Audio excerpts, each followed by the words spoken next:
Carnivore, keto, low carb. Everywhere you look, somebody is swearing one of these diets changed their life, and somebody else is swearing it wrecked them. So which one actually wins? Well, after 20 years running hospitals and watching what the food industry does to patients behind the scenes, I'm going to rank the 4 top diets people ask me about. Gold, silver, bronze, and the one I'm throwing a red X on. And the gold medal winner? Probably not the one you think. Stay tuned. Hey everybody, this is Dan Perryman, former hospital CEO, Navy veteran, and the host of the Gut-Friendly Carnivore YouTube channel. So before I get into the rankings, let me tell you why my perspective might be a little different. I ran hospitals for 20 years. I had access to every specialist in my own building. Cardiologists, endocrinologists, GI docs, you name it. And my own health was kind of falling apart. I had gut issues, inflammation, brain fog, zero energy. So I did what most people do. I tried low carb, then I tried keto, then I tried carnivore with a couple twists.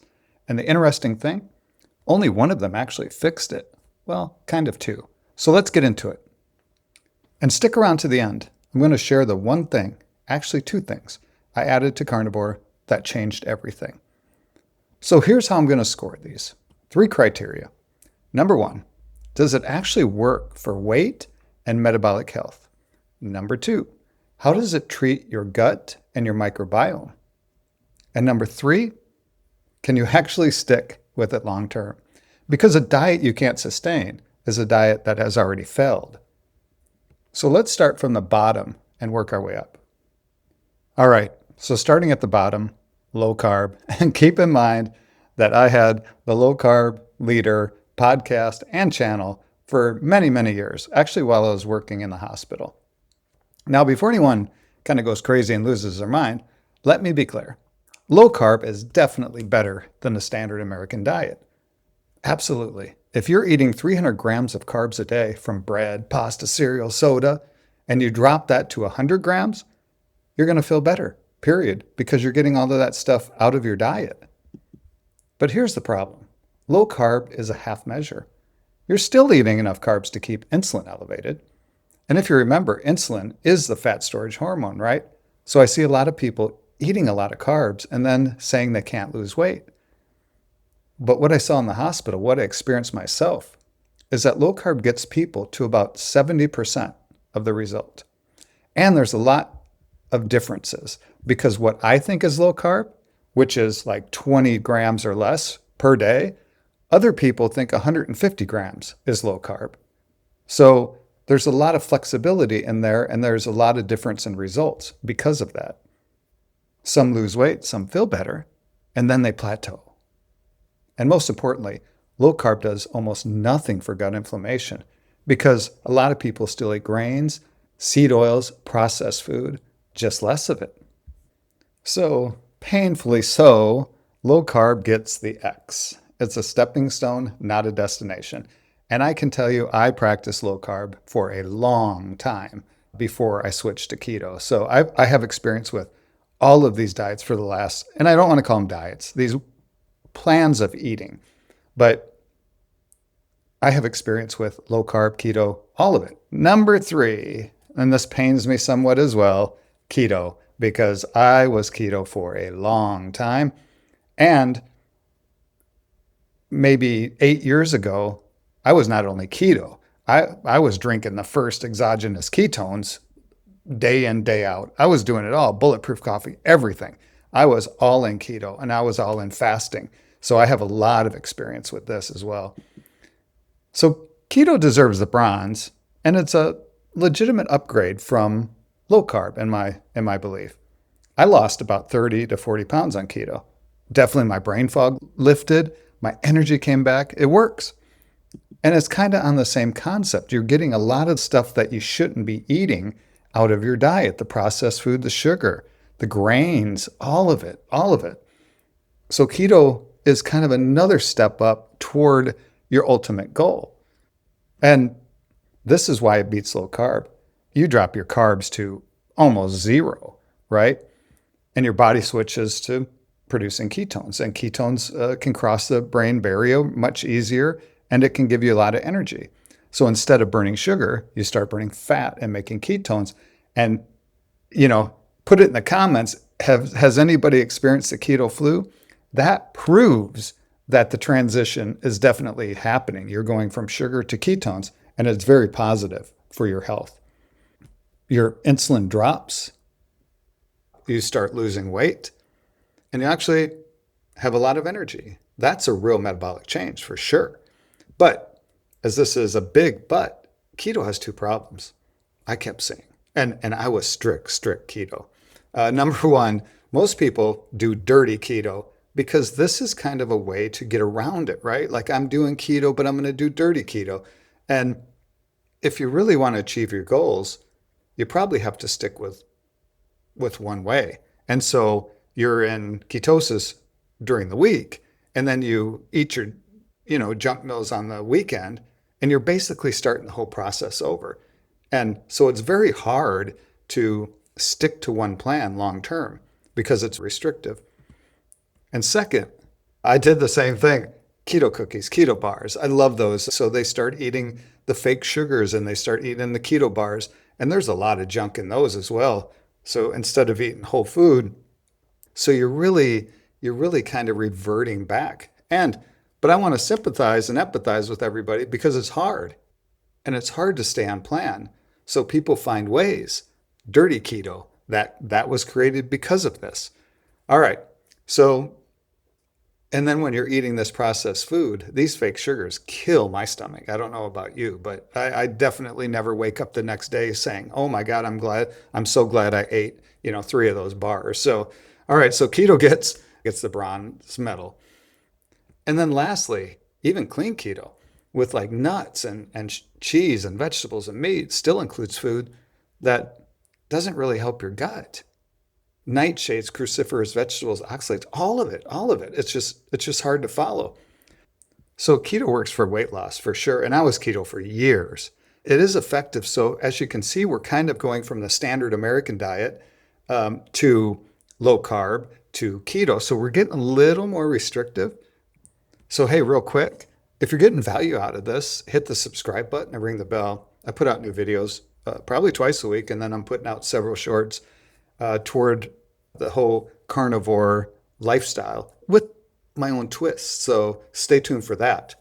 And share this with somebody. If somebody's struggling with losing weight or feeling good, share this video with them.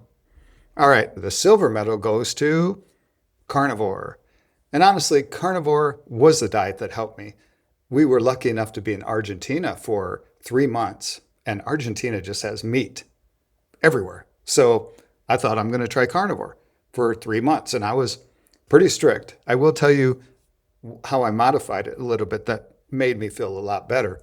If you don't know what carnivore is, it's basically meat, eggs, butter, and more meat, and more butter, and more eggs. And some people are actually very strict. They only eat meat. Some, do the lion diet and they only eat red meat.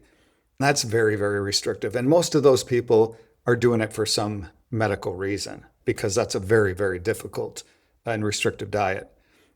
So after eating meat, I actually felt the first couple of days like I was starving and my body, I'm not joking. I was eating like 4 or 5 pounds of steak a day because steak was really cheap there, really cheap. And within 30 days, I had more energy, my inflammation, my joints felt better, and my gut finally got a break. I just felt better. I think here's why carnivore beats keto. So if you think about it, if you've damaged your gut, what's the best way to heal it? You just kind of remove everything, right? This whole elimination diet.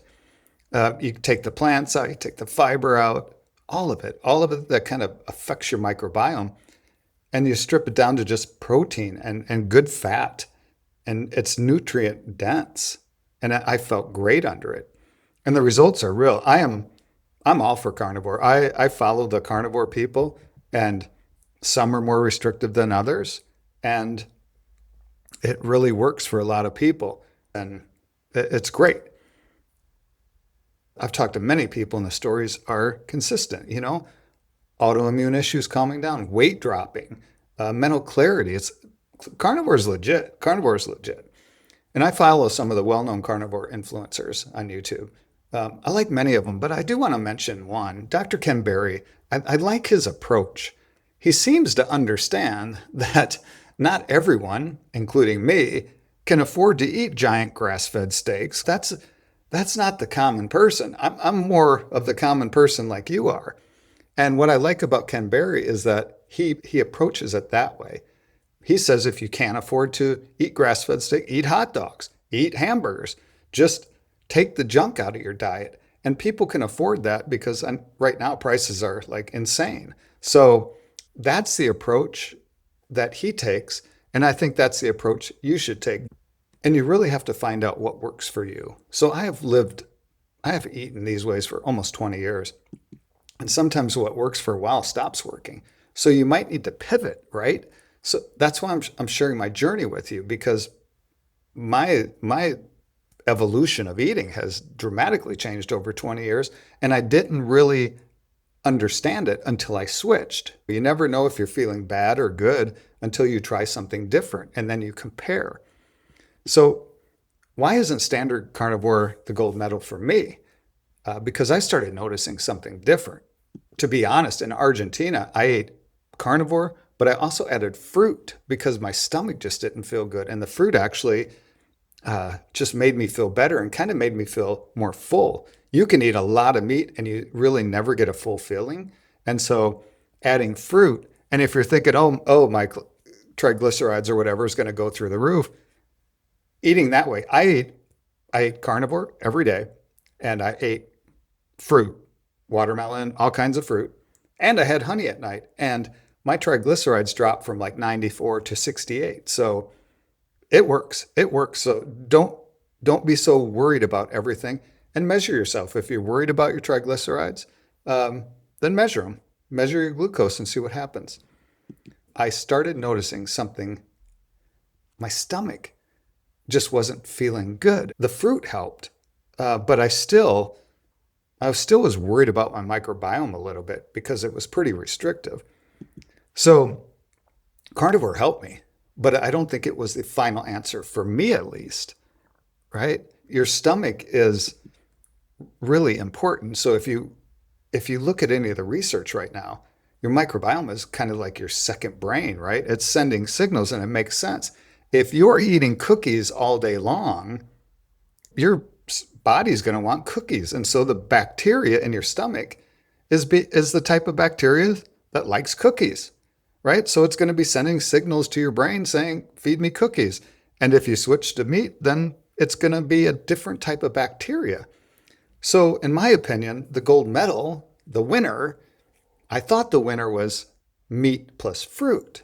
But now that I'm in South Korea, and it is easy because there's fermented foods everywhere, this is now what I kind of call the gut-friendly carnivore approach, because my stomach just feels so much better here. And it's pretty simple. I'm just eating meat probably 90% of the time, but I'm always having sides of like kimchi or sauerkraut, and it's really easy. I know it's easier here, but every meal comes with like 10 little side dishes of fermented foods. So every meal I'm eating fermented foods, and I just feel a lot better. So I'm really carnivore, but then I just add in fermented foods. And you know what? Just to be honest, like I may add in some fruit here because it just works for me. But interestingly, fruit is really expensive in South Korea. And so the only fruit that isn't is the seasonal fruit, because they import all their fruit except for when it's seasonal. But that's how we've been told to eat fruit anyway. Eat what's in season. So I'm approaching carnivore. I'm eating fermented foods with it every day. I haven't eaten any fruit yet, but I may add in some seasonal fruit. It's really about what works for you. And we're looking to get energy. We're looking to be healthy. We're definitely looking to keep our triglycerides and our sugar and everything else down. And most importantly, just cut out all the processed food. If you can only do one thing, cut that out and cut out sugar. That's the key. So the number one is gut-friendly carnivore. And I'm going to give you 5 reasons why. So number one, You get the healing power of carnivore, all the inflammation reduction, all the mental clarity, all the weight loss. So that stays the same. So you're really doing carnivore. Number two, you're rebuilding your microbiome. And fermented foods is excellent for your stomach. Excellent. Number three, your nutrient absorption goes up. Number four, it's sustainable. It sounds restrictive, but I don't think it really is. When you can eat meat and then you add in like fermented foods, like a lot of people add in vegetables, but I would say stick with fermented food, and then maybe have a little bit of fruit in there. Like that's a pretty good way of eating, and it's really sustainable. You just can't have cookies, right? Maybe once in a while you can have a cookie. And then number five, this is what nobody talks about. It handles stress better. So if you have a healthy stomach, a healthy microbiome, your hormones are more in check. Everything's in check. So you're actually healthier. So that's why it's a gold medal. It's carnivore plus. It's kind of carnivore on steroids in a way. It takes the healing power of carnivore, and then you add in fermented foods, which helps your stomach, and then you maybe add in a little fruit. And so you can find a sustainable way to do it. Just skip the vegetables and eat fermented foods. So, yogurt, sauerkraut, kimchi, you can find stuff that you like. So in summary, here's the rankings. Low carb gets the red X. Keto gets the bronze. Standard carnivore gets the silver. And gut-friendly carnivore takes the gold. And so there's one thing I want you to remember out of this video. A diet isn't just about what you remove. It's about what you strategically add back. Carnivore removes the garbage. Gut-friendly carnivore adds back in the good bacteria. That's the piece that almost everybody misses. So after 20 years, I think I actually found something that works for me. So before you go, check out this video about fasting with Dr. Jason Fung. I think fasting is a great tool that you can use along with healthy eating. So let me know what you think about this. Tell me in the comments like how you are eating, because I'm curious if you've evolved from low carb, keto to carnivore, or if something works for you. So put it in the comments and I'll see you soon.